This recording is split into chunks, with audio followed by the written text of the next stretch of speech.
오늘 하나님의 말씀은 창세기 23장 1절부터 20절까지 말씀입니다. 창세기 23장 1절부터 20절 말씀입니다. 제가 하나님의 말씀을 받들어 읽겠습니다. 사라가 127세를 살았으니 이것이 곧 사라가 누린 햇수라. 사라가 가나안 땅 헤브론 곧 기럇 아르바에서 죽음에 아브라함이 들어가서 사라를 위하여 슬퍼하며 애통하다가 그 시신 앞에서 일어나 나가서 헷 족속에게 말하여 이르되 나는 당신들 중에 나그네여 거류하는 자이니 당신들 중에서 내게 매장할 소유지를 주어 내가 나의 죽은 자를 내 앞에서 내어다가 장사하게 하시오. 헷 족속이 아브라함에게 대답하여 이르되 내 주여 들으소서. 당신은 우리 가운데 있는 하나님이 세우신 지도자이시니 우리 묘실 중에서 좋은 것을 택하여 당신의 죽은 자를 장사하소서. 우리 중에서 자기 묘실에 당신의 죽은 자 장사함을 금할 자가 없으리이다. 아브라함이 일어나 그 땅 주민 헷 족속을 향하여 몸을 굽히고 그들에게 말하여 이르되 나로 나의 죽은 자를 내 앞에서 내어다가 장사하게 하는 일이 당신들의 뜻일진데 내 말을 듣고 나를 위하여 소할의 아들 에브론에게 구하여 그가 그의 반머리에 있는 그의 막벨라 굴을 내게 주도록 하되 충분한 대가를 받고 그 굴을 내게 주어 당신들 중에서 매장할 소유지가 되게 하기를 원하노라 하매 에브론이 헷 족속 중에 앉아 있더니 그가 헷 족속 곧 성문에 들어온 모든 자가 듣는 데서 아브라함에게 대답하여 이르되 내 주여 그리 마시고 내 말을 들으소서. 내가 그 밭을 당신에게 드리고 그 속의 굴도 내가 당신에게 드리되 내가 내 동족 앞에서 당신에게 드리오니 당신의 죽은 자를 장사하소서. 아브라함이 이에 그 땅의 백성 앞에서 몸을 굽히고 그 땅의 백성이 듣는 데서 에브론에게 말하여 이르되 당신이 합당히 여기면 청하건대 내 말을 들으시오. 내가 그 밭값을 당신에게 주리니 당신은 내게서 받으시오. 내가 나의 죽은 자를 거기 장사하겠노라. 에브론이 아브라함에게 대답하여 이르되 내 주여 내 말을 들으소서. 땅값은 은 400세겔이나 그것이 나와 당신 사이에 무슨 문제가 되리이까. 당신의 죽은 자를 장사하소서. 아브라함이 에브론의 말을 따라 에브론이 헷 족속이 듣는 데서 말한 대로 상인이 통용하는 은 400세겔을 달아 에브론에게 주었더니 마므레 앞 막벨라에 있는 에브론의 밭 곧 그 밭과 거기에 속한 굴과 그 밭과 그 주위에 둘린 모든 나무가 성문에 들어온 모든 헷 족속이 보는 데서 아브라함의 소유로 확정된지라. 그 후에 아브라함이 그의 아내 사라를 가나안 땅 마므레 앞 막벨라 밭 굴에 장사하였더라. 마므레는 곧 헤브론이라. 이와 같이 그 밭과 거기에 속한 굴이 헷 족속으로부터 아브라함이 매장할 소유지로 확정되었더라.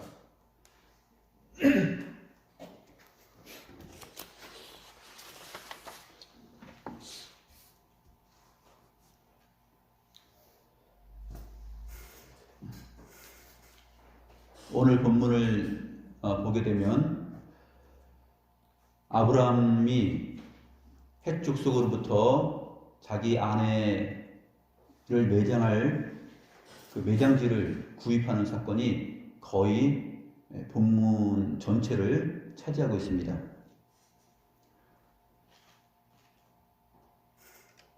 이러한 내용이 하나님의 성경 계시로 우리에게 주어졌다는 것이 어떤 의미가 있을까요?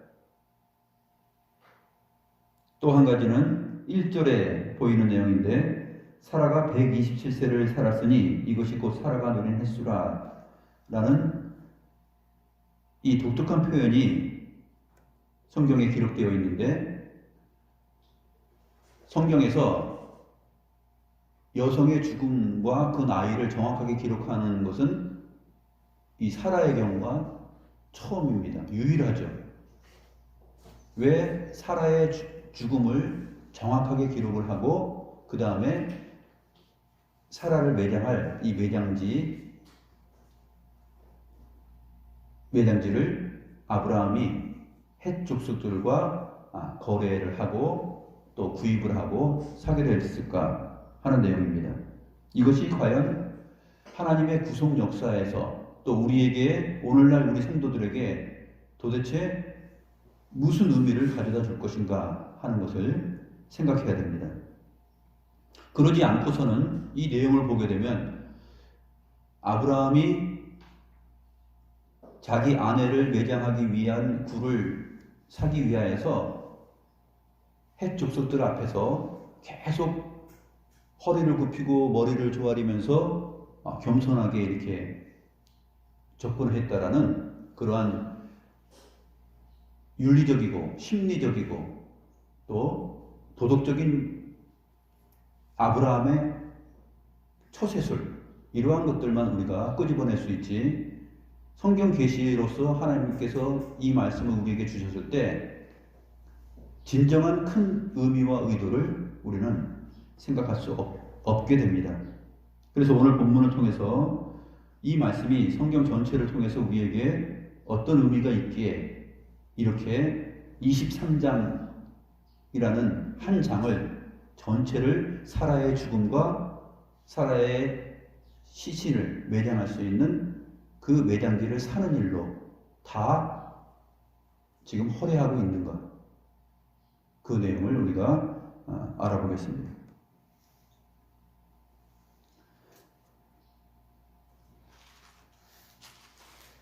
사라가 127세를 살았습니다. 그래서 22장과 관련하여서 23장의 내용은 사실 22장 20절을 보게 되면 2일 후에라는 표현이 있죠. 그래서 22장에 이삭을 번제로 드리는 그 아브라함의 믿음의 사건이 22장 1절에서 그 일 후에 이렇게 시작했어요. 그래서 그 사건이 맞춰진 다음에 22장 20절에는 2일 후에 라는 말로 시작하고 그 다음에 23장에서는 사라가 127세를 살았으니 라는 말로 시작되고 있습니다. 어떤 의미에서 보게 되면 23장은 22장 20절부터 시작을 하는 것이 좋을 수도 있습니다. 그러나 장을 결정짓는 부분에서 23장의 내용을 특별히 사라의 죽음과 사라의 매장지인 막벨라 굴을 사게 되는 그러한 내용으로 전체를 다룬 것이 더 효과적일 수도 있습니다. 오늘 본문을 구체적으로 살펴보도록 하겠습니다. 사라가 127세를 살았습니다. 그렇기 때문에 독자 이삭을 번제로 드리는 그 믿음의 행위를 보인 그 사건으로부터 또 다시 시간이 많이 흘렀죠. 흐른 다음에 이제 결국 사라가 127세를 살고 죽게 됩니다. 2절 말씀을 보시면 사라가 어디서 죽었냐면 가나안 땅 헤브론 곧 기럇 아르바에서 죽었다라고 기록하고 있습니다. 이 헤브론은 옛 이름이 기럇 아르바예요. 키르야트 아르바라는 뜻인데, 기럇 아르바는, 키르야트는 뭐냐면 기럇은 성이라는 뜻이에요. 성읍. 아르바는 뭐냐면 사를 뜻해요. 숫자 4. 그러니까 네 개의 성읍 또는 네 사람의 성읍, 이렇게 번역할 수 있습니다.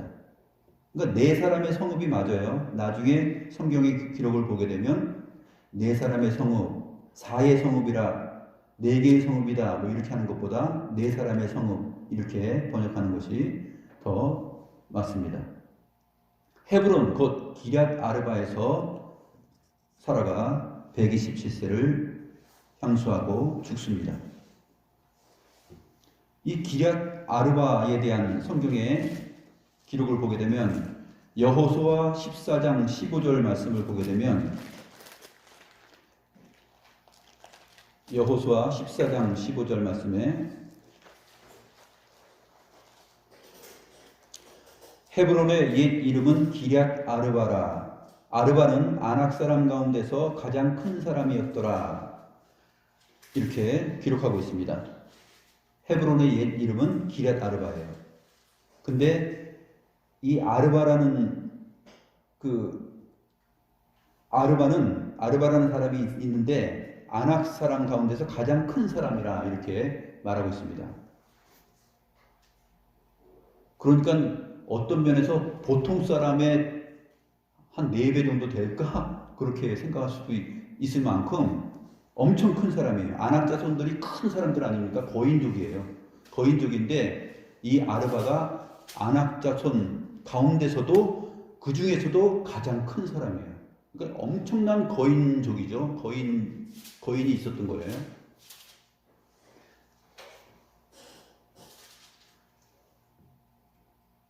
그 옆에 여호수아 15장 13절의 표현을 보게 되면 여호와께서 여호수아에게 명령하신 대로 여호수아가 기럇 아르바 곧 헤브론을 유다 자손 중에서 분깃으로 여분네의 아들 갈렙에게 주었으니 아르바는 아낙의 아버지였더라.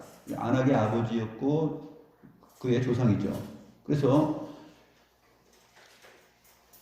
여호수아와 갈렙이 다른 정탐꾼들과 함께 가나안 땅을 정탐했을 때 거기는 아낙 자손이 있습니다. 우리는 그들에게 비하면 메뚜기와 같다. 이렇게 표현을 하죠. 그런데 여호수아와 갈렙은 하나님을 의지하고 그들은 우리의 밥이다라고 생각하면서 가자 하고 믿음을 보입니다.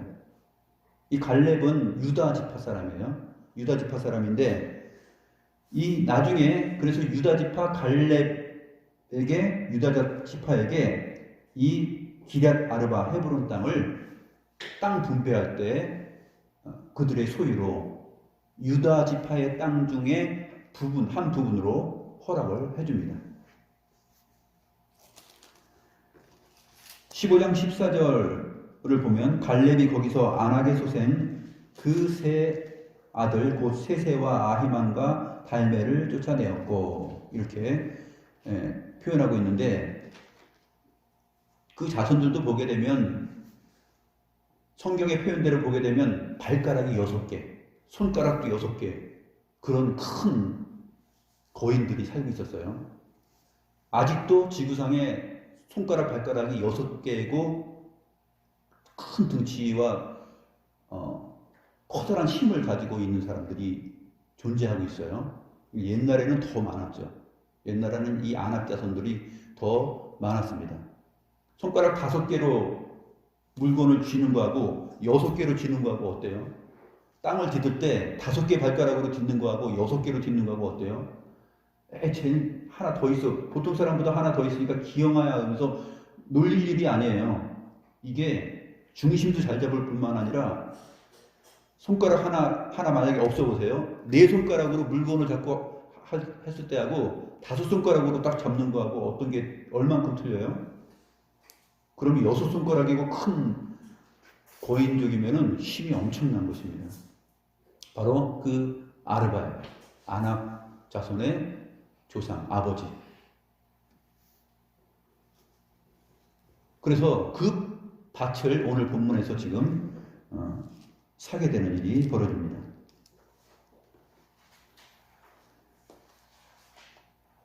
여호수아 21장 11절 말씀도 보면 여호수아 21장 11절 말씀도 보게 되면 아낙의 아버지 아르바의 성읍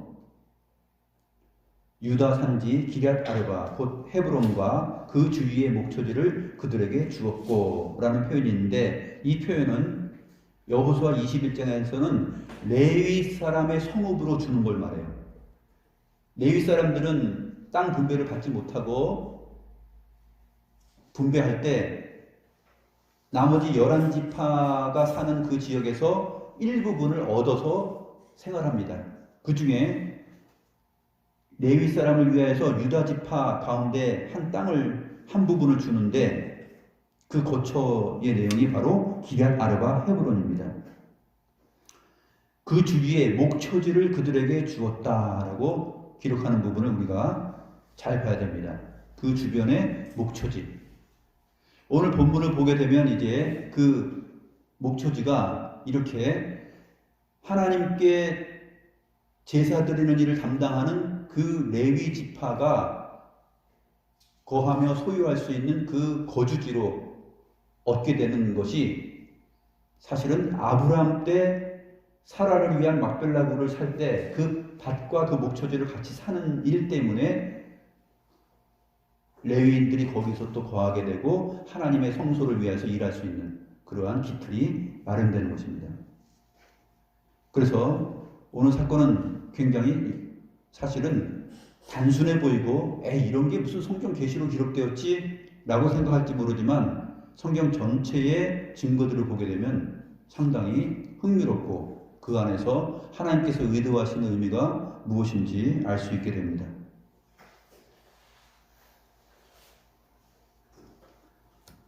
또한 역대하 3장 1절부터 4절을 보게 되면 다윗이 헤브론에서 7년 6개월 동안 왕으로서 다스립니다. 7년 6개월을. 나머지 33년은 이제 예루살렘에 가서 다스려서 다윗이 이스라엘 왕으로서 40년을 통치하는데 그 중에 첫 번째 통치하는 지역이 다윗도 유다 지파지 않습니까? 그래서 헤브론에서 거기서 6명의 아들을 낳고 이제 솔로몬은 예루살렘에 가서 낳아요. 솔로몬 태어나기 전에 6명의 아들을 헤브론 기럇 아르바에서 낳고 거기서 7년 6개월을 이스라엘의 왕으로서 살아갑니다. 이러한 부분들도 우리가 생각을 해야 되는 것입니다. 이제 3절 말씀 보시면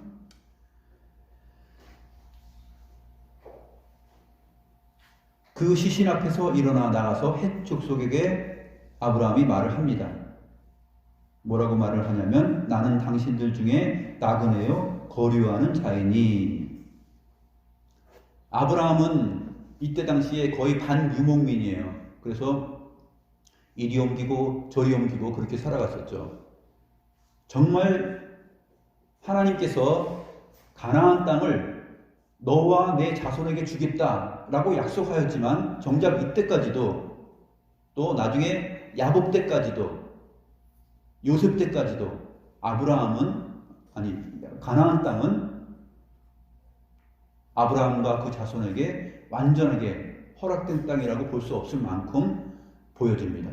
그런데 오늘 참으로 중요한 내용이 23장 본문에서 기록되고 있는 것입니다.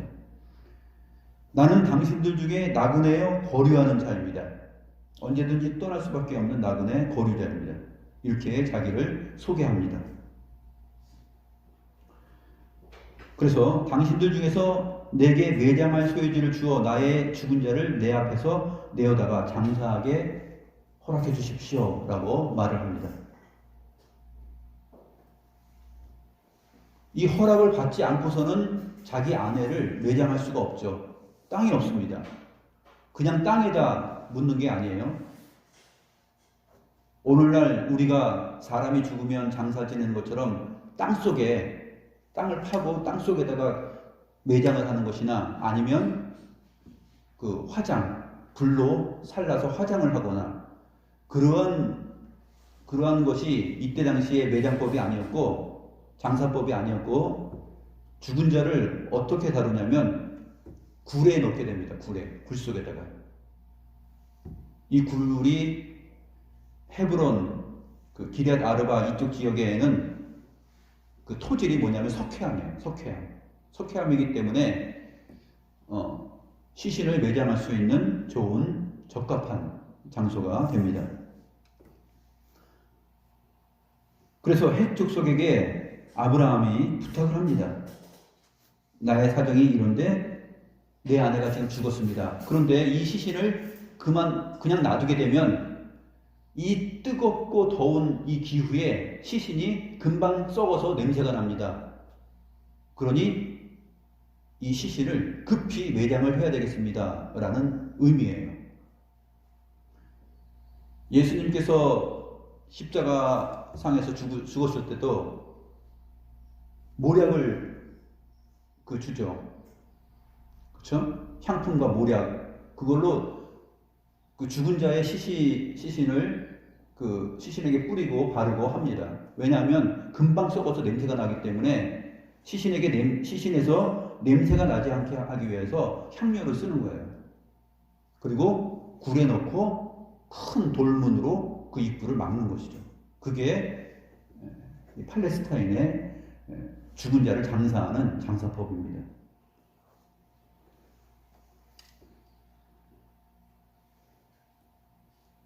그렇게 부탁을 하자 헷족속이 말을 합니다. 내 주여 들으소서. 당신은 우리 가운데 있는 하나님이 세우신 지도자이시니. 아브라함이 정중하게 부탁을 하자 헷족속 사람들이 뭐라고 말하냐면 당신은 우리 가운데 있는 하나님이 세우신 지도자이다.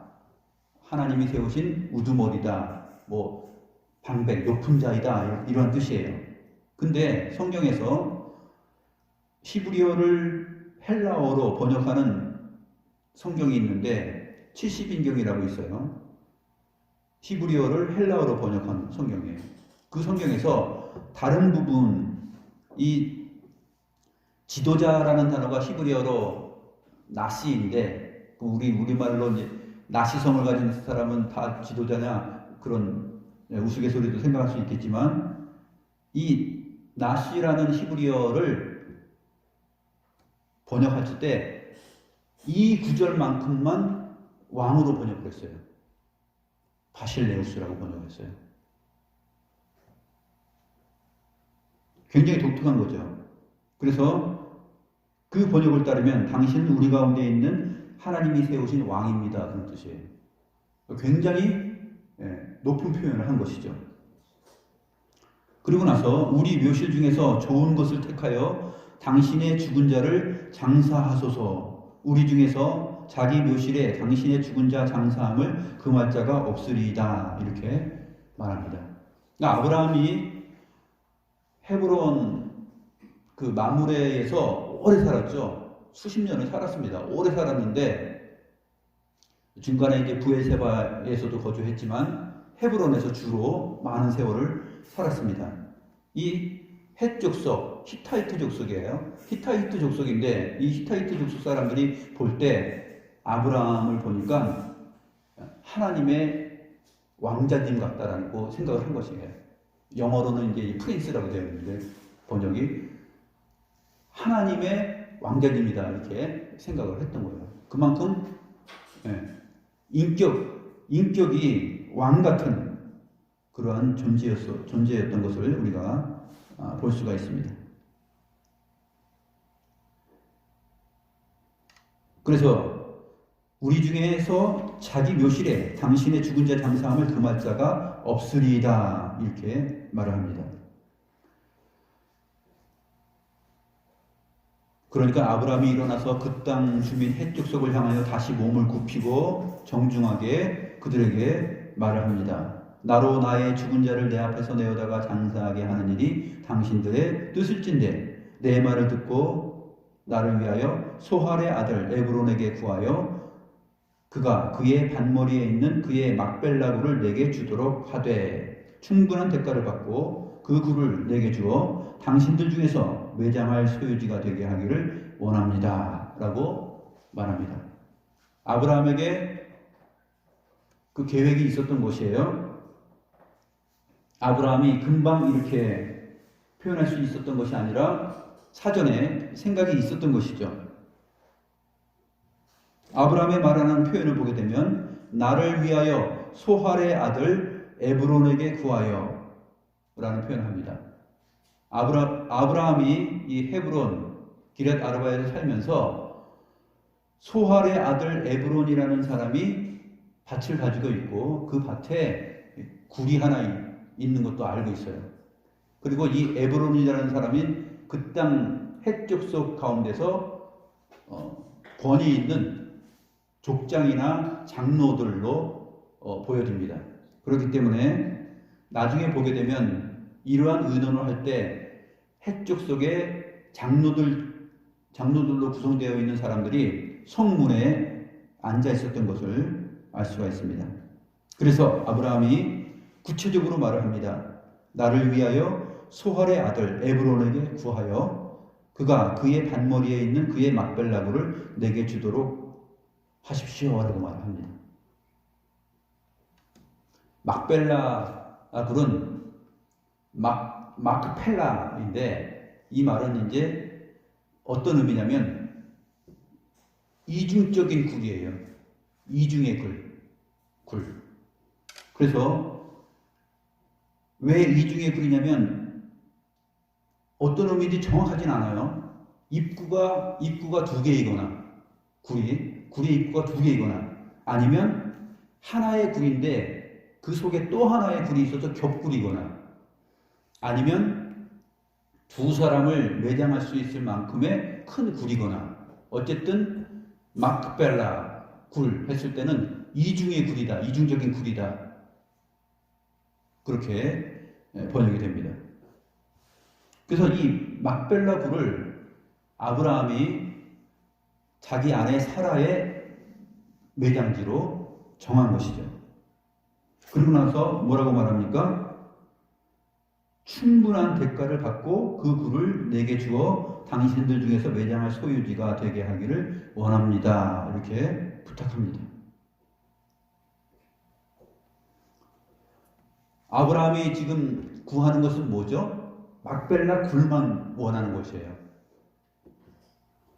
소알의 아들 에브론이 가지고 있는 밭 가운데, 밭이 넓어요. 큽니다. 큰데 그 밭 머리 한쪽 끝 귀퉁이에 있는 그 굴만 내가 사겠습니다. 그런 뜻이에요.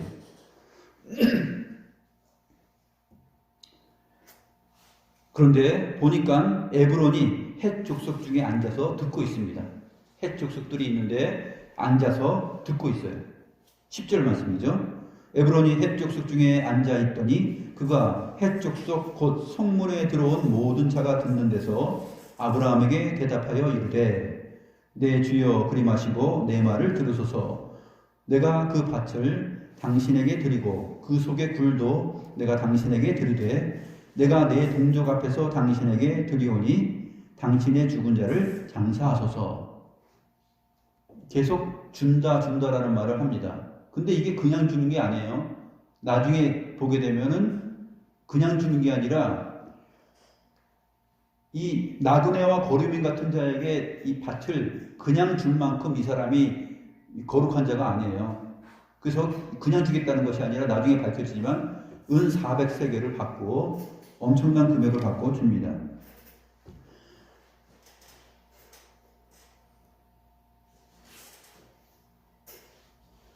에브론이 요구하는 것은 뭐냐면 9절에서 아브라함은 그의 반머리에 있는 그의 막벨라 굴을 내가 사겠습니다 한 것이에요. 근데 에브론은 헷 족속 중에 앉아 있다가 나머지 사람들이 다 들어오고 그 사람들 앞에서 뭐라고 말을 하냐면 굴이 아니라 내가 그 밭을 당신에게 드리고 그 속의 굴도 당신에게 주겠습니다 라고 말을 하는 거예요. 사실은 이것이 고단수입니다. 고단수예요. 나중에 밝혀져요. 12절에 보니까 아브라함이 이에 그 땅의 백성 앞에 다시 몸을 굽히고 그 땅의 백성이 듣는 데서 에브론에게 말합니다.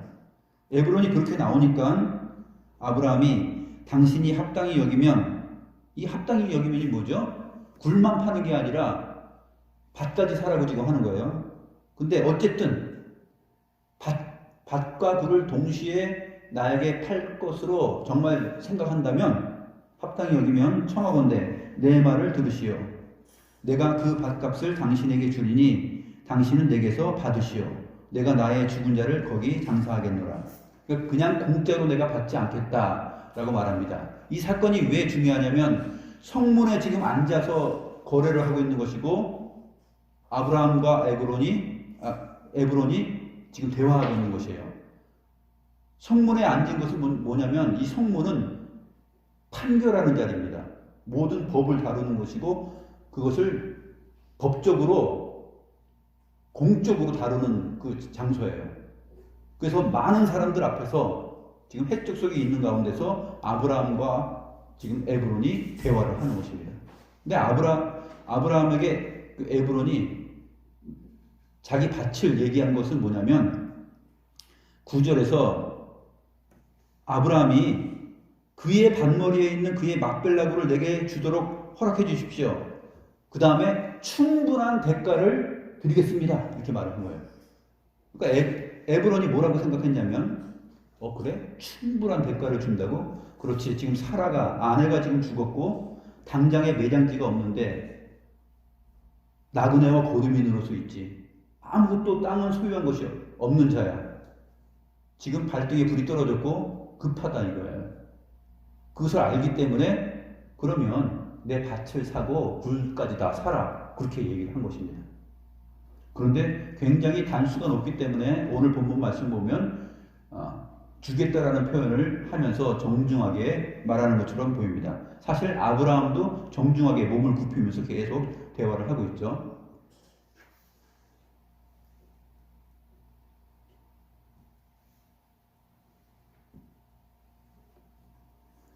14절 말씀 보면 에브론이 아브라함에게 대답하여 이르되 내 주여 내 말을 들으소서 땅값은 은 400세겔이나 그것이 나와 당신 사이에 무슨 문제가 되리까? 당신의 죽은 자를 장사하소서. 에브론의 말뜻은 뭐냐면 이 판국의 액수가 중요합니까?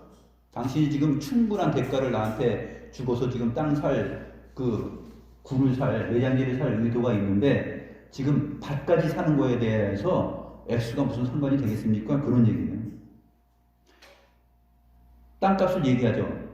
은 400세겔입니다. 이것은 전에 우리가 살펴본 적이 있는데 사사기에 보게 되면 미가가 자기 집을 위해서 세운 제사장이 있는데 그에게 1년에 얼마 준다고 했죠? 은 10세겔이에요. 10세겔. 1년치 받는 그 품삯입니다. 그러면 계산해 보면은 400세겔이면은 한 사람이 40년 동안 받을 수 있는 임금이에요. 40년 동안 일을 하고 모을 수 있는 금액이에요. 정확히 아브라함 때는 어느 정도의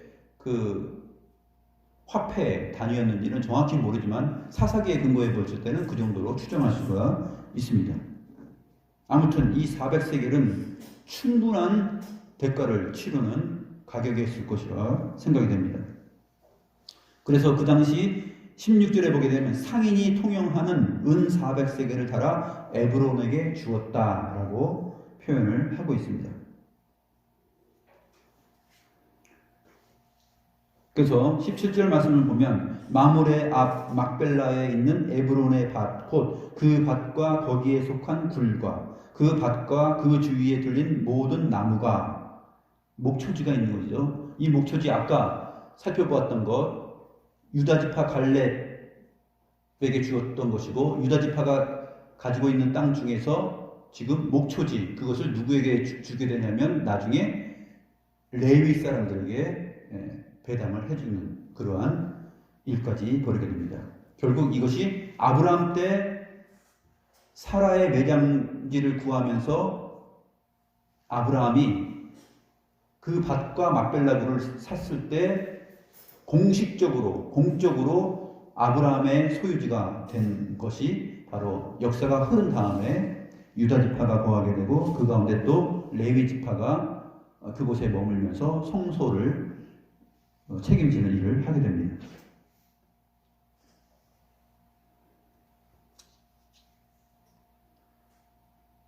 (18절) 말씀 보시면 성문에 들어온 모든 헷 족속이 보는 데서 아브라함의 소유로 확정된지라. 그래서 꽝꽝꽝 확정이에요.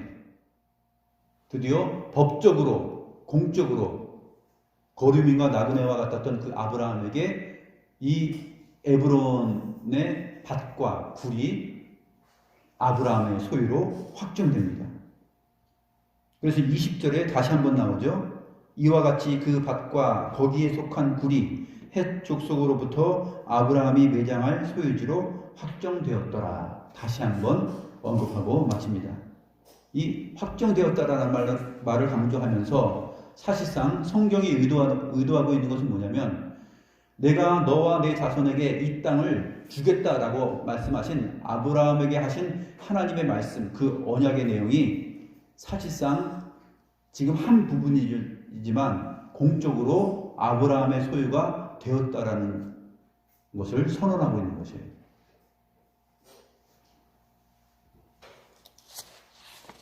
그리고 나서 역사가 흐르면서 어떻게 되냐면 창세기 25장 7절부터 10절을 보게 되면 거기서 아브라함이 죽은 다음에 아브라함도 그 막벨라 굴에 장사됩니다. 그리고 창세기 35장 27절부터 28절을 보면 이삭도 죽었을 때 그 굴에 장사됩니다. 막벨라, 그러니까 이중의 굴이에요. 상당히 큰 굴이었다라고 생각할 수 있습니다.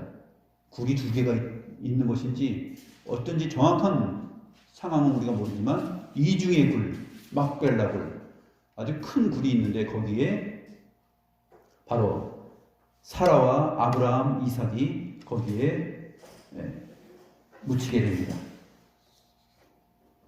야곱의 유언을 보면 어떻게 되었냐면 창세기 49장 29절부터 32절을 보게 되면 거기에 아브라함도 묻혀 있고 사라도 있고 이삭도, 그 다음에 이삭의 아내 리브가도, 그 다음에 야곱의 아내 레아도 그 막벨라 굴에 장사되었다라고 증거하고 있어요.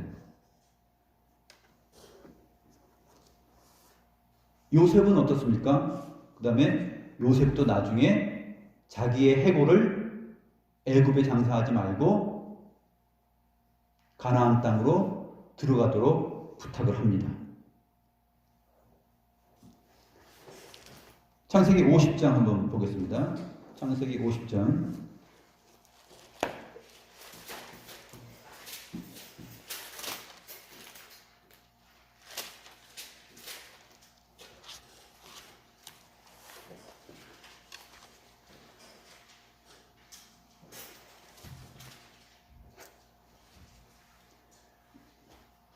창세기 50장 5절 보게 되면 우리 아버지가 나로 맹세하게 하여 이르되 내가 죽거든 가나안 땅에 내가 파놓은 묘실에 나를 장사하라 하였나니 나로 올라가서 아버지를 장사하게 하소서 내가 다시 오리이다 하면서 요셉이 자기 아버지 야곱을 막벨라 굴에 장사하겠다고 합니다.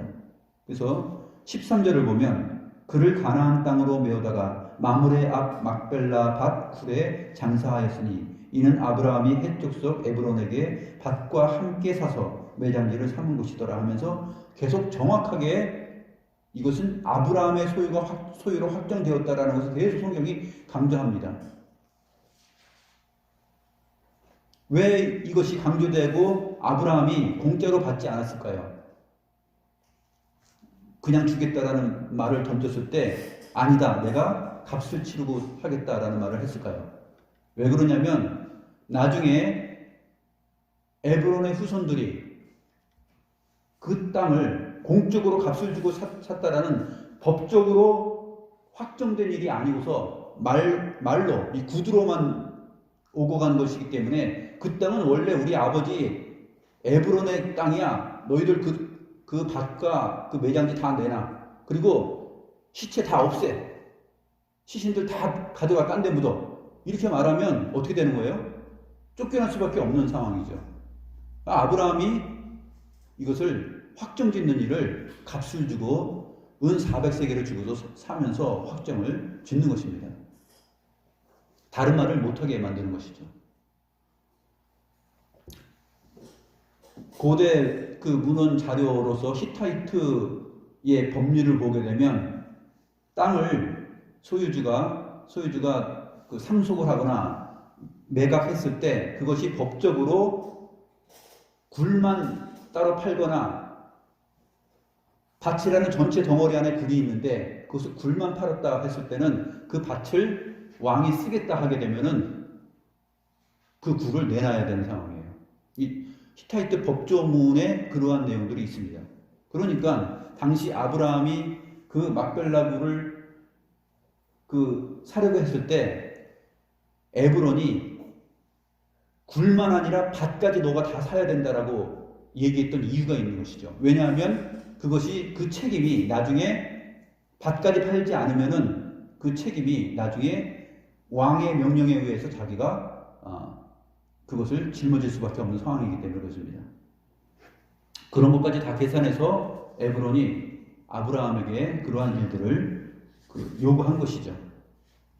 아브라함은 애당초 막벨라 굴만 살려고 했는데 이제 큰 덩어리를 사게 됩니다. 그런데 여기에 하나님의 깊은 섭리가 있는 것이죠.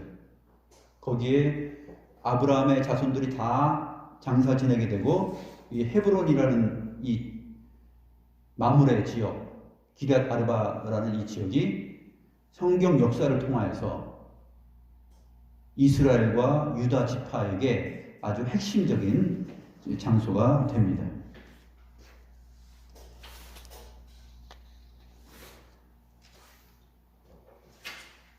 요셉이 창세기 50장 24절 25절에서 이렇게 말합니다. 요셉이 그의 형제들에게 이르되 나는 죽을 것이나 하나님이 당신들을 돌보시고 당신들을 이 땅에서 인도하여 내사 아브라함과 이삭과 야곱에게 맹세하신 땅 거기에 이르게 하시리라 하고, 이 말씀이 이제 창세기 50장에 가서 나오는 거예요. 돌보시고라는 말은 어떤 의미라고 그랬죠?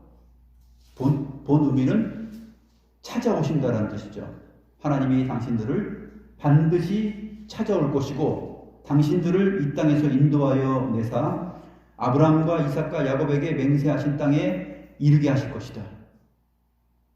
그렇기 때문에 요셉이 이어서 말합니다.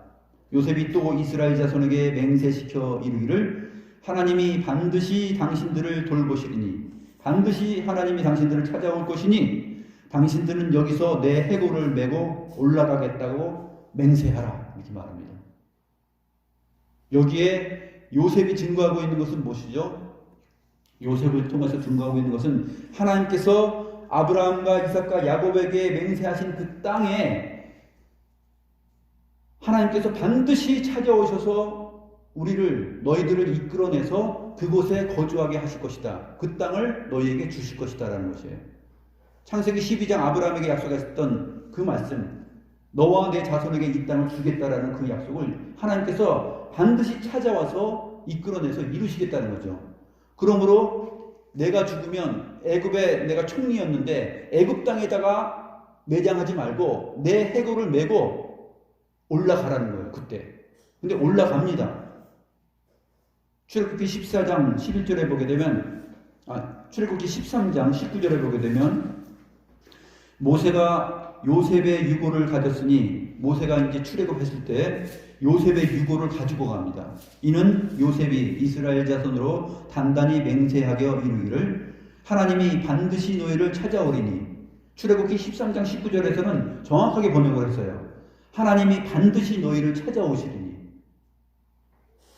근데 우리말 번역하는 데서 창세기 50장에서는 이 번역자가 틀리기 때문에 창세기 50장을 번역한 사람은 하나님이 반드시 당신들을 돌보시리니 이렇게 번역을 한 거죠. 출애굽기를 번역한 사람은 정확하게 번역을 한 거예요. 하나님이 반드시 너희를 찾아오시리니 너희는 내 유고를 여기서 가지고 나가라 하였기 때문이다 라고 말합니다. 그래서 요셉의 유고를 가지고 가죠. 그런데 그 다음에 이제 홍해가 앞을 가로막고 뒤에서 애국 군대가 막 쫓아올 때 이스라엘 백성들이 뭐라고 말합니까? 출애굽기 14장 11절에 보게 되면 애굽에 매장지가 없어서 당신이 우리를 이끌어내어 광야에서 죽게 하느냐? 이렇게 말합니다. 애굽에 매장지가 없어서. 사실 이 매장지는 요셉이 말한 대로 하나님께서 반드시 너희를 찾아와서 아브라함과 이삭과 야곱에게 준 땅, 그 땅이 사실은 너희들의 매장지, 이것을 정확하게 표현하면 너희들의 영원한 안식처가 되게 할 것이다 라는 뜻이에요. 시신을 매장하고 묻은 것은 뭐냐면 안식처죠. 그런데 이것이 법적으로 하자가 없도록 핵족속으로부터 아브라함이 완전히 사서 그것을 확정지었습니다. 성문에서 모든 핵족속이 보는 데서, 그 장로들이 다 있는 데서 아브라함이 그것을 400세겔을 주고 사서 아브라함의 소유로 확정지었습니다. 이 아브라함의 소유로 확정지은 것은 바로 이스라엘 전체의 소유라 하는 것에 대한 전체적 내용입니다.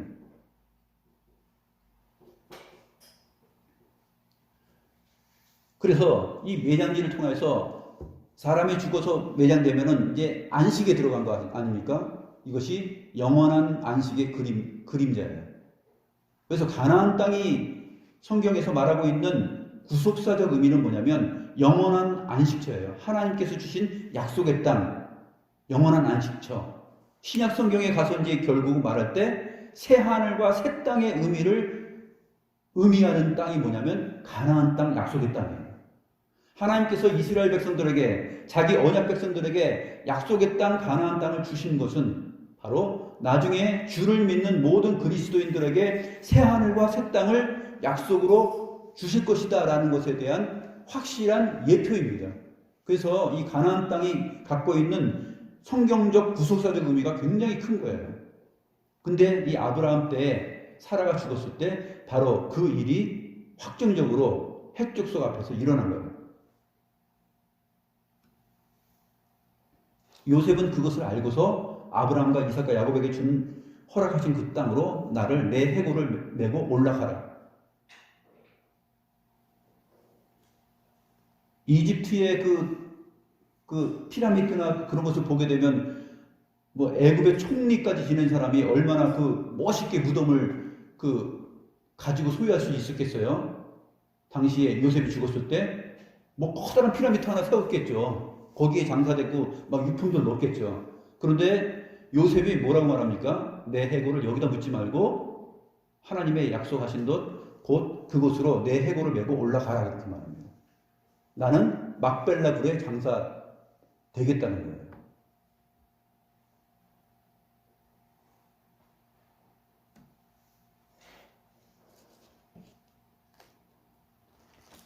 히브리서 말씀을 보고 마치도록 하겠습니다. 히브리서 11장 말씀을 보면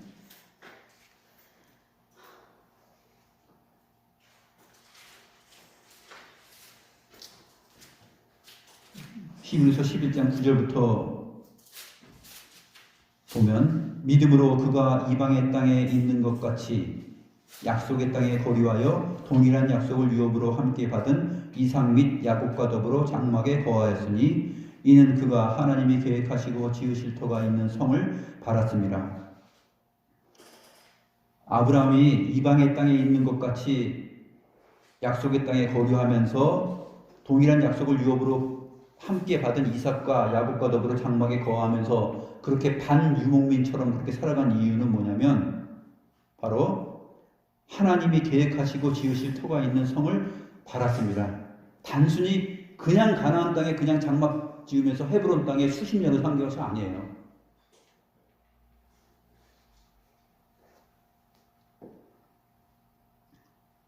그러면서 쭉 사라 이야기도 나오고 그 다음에 13절 말씀 보면 이 사람들은 다 믿음을 따라 죽었으며 약속을 받지 못하였으되 그것들을 멀리서 보고 환영하며 그 땅에서는 외국인과 나그네임을 증언하였으니 믿음으로 멀리 본향을 하나님 나라 하나님께서 궁극적으로 주시는 그 본향을 바라보고 지금 외국인과 나그네로 살았다 하는 것을 말합니다.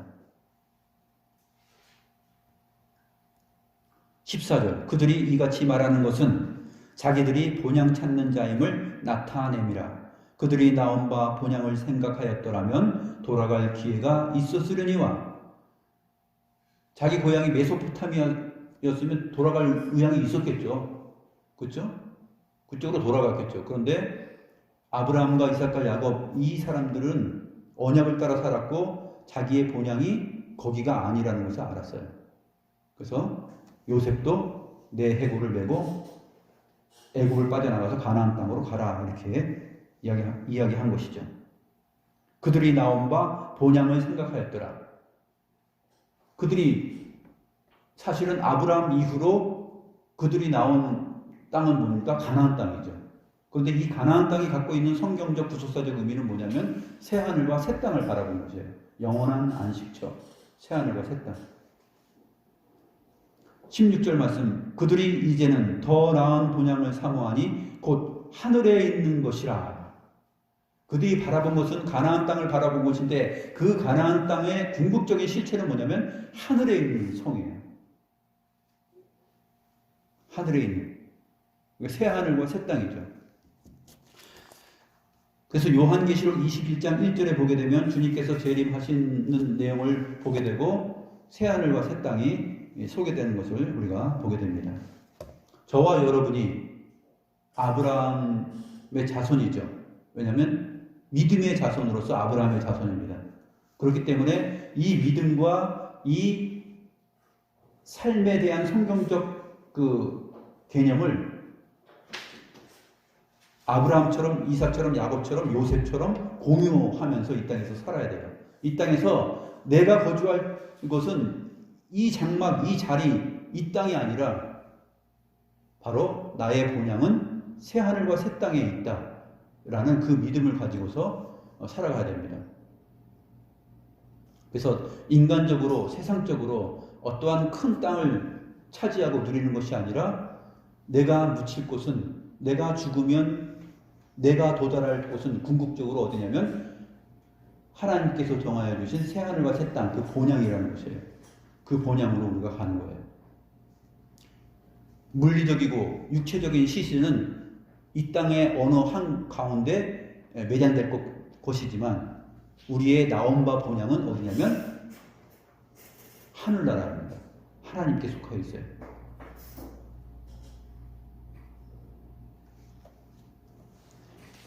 우리가 누구에게로부터 나왔냐면 하나님께로부터 나온 자들입니다. 택함 받은 자들입니다.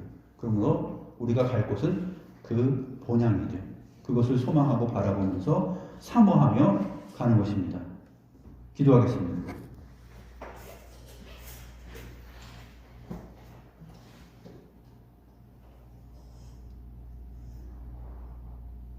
하나님 아버지, 이스라엘 백성들이 하나님을 통하여서 구원을 얻고 출애굽하여서 약속의 땅 가나안 땅으로 가는 도중에도 불구하고 애굽에 매장지가 없어서 우리를 광야에서 죽게 하려고 데리고 나왔냐라고 따지며 불평하는 말을 보게 됩니다. 하나님 아버지, 참으로 이렇게 어리석고 자신의 본향에 대하여서 알지 못하며 그저 세상적인 생각과 관점으로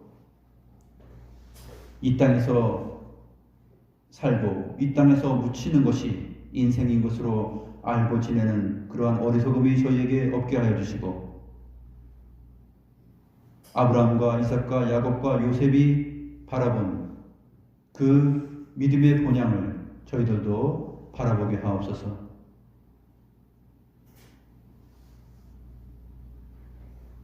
그것으로 인하여서 우리가 그저 땅에서 난 존재들이 아니라 하늘로부터 하나님께로부터 온 자들이며 우리의 생명이 이 땅에 살고 이 땅에서 죽지만 우리는 우리의 본향 바로 하늘나라 새하늘과 새 땅으로 들어가게 되고 그곳에서 하나님께서 주시는 영원한 안식을 맞이하여 주와 함께 영원한 복을 누리며 살아갈 존재들이라는 사실을 알고 이 땅에서 살아가되 이 땅에 영원히 거주할 자로 사는 것이 아니라 외국인과 나그네요 거류자로 여기면서 우리의 삶을 그렇게 믿음의 삶으로 살아갈 수 있는 큰 믿음의 마음을 허락하여 주시옵소서.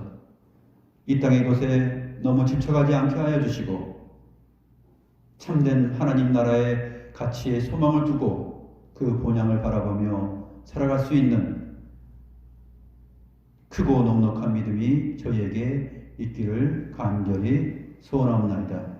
감사함을 드렸고 살아계신 우리 구주 예수 그리스도의 이름으로 기도드리옵나이다.